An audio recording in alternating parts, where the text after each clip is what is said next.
来，这是第2部影片。刚才有听过这一则影片介绍的，来，我们接下来看这一则影片。如果你现在刚点开这一则影片，你也可以回头去看这一则第1部的影片。好，所以这是第2部了哈，2部影片都要看完，把它综合起来，再加上这个图，你就会灌，好不好？那我们刚有提到泄气，对不对？那我们来教你怎么泄气。今天冷媒表已经会使用了 PSI 值的压力值。那 PSI 的压力值，我们要正常，汽车正常就是30跟40之间嘛，叫正常值。那超过40、50，这边都是我们气温，室外气温它管，你可以控制，要么再把它泄到40，要么灌完再泄都可以，只要超过50以上一定要泄。记得压力值超过50以上的过高啊，泄气的掉啊。这是我们的冷媒开瓶器，不管你是用我们万用冷媒开瓶器，还是一般 RE30A 的开瓶器都修改，这边的接头转松直接泄气，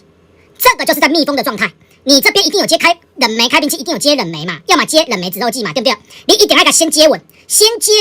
吻合了，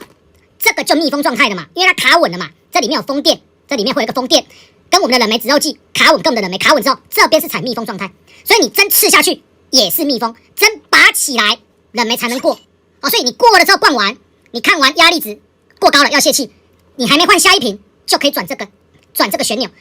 微微的转，它就因为风会从这边出来，因为你原本是密封状态，你现在灌完一瓶了，你要做泄压的动作，就转这一个部分，就可以泄压了，这样清楚吗？